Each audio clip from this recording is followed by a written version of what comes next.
Marešs pie centrējuma, vairāk, lielākā daļa, pat jāsaka, RFS sagājuši jau sodu laukumā, labi iesaistīties vārtī!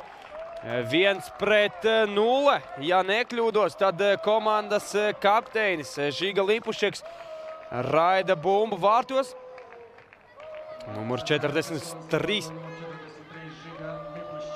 Jā, Žiga Lipušeks gūst vārtus pēc skaists Marešs piespēles. Un atklāts rezultāts ir arī šajā spēlē, kā jau minēju, visnotaļ interesanta spēle.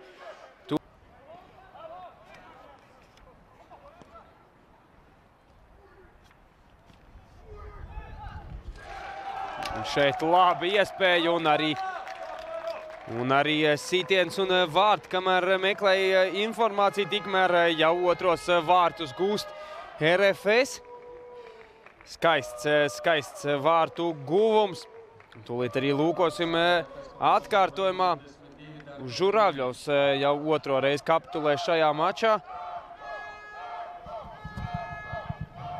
Un, kā jau minēju, neviens cits kā Darko Lemaičs redzam šeit.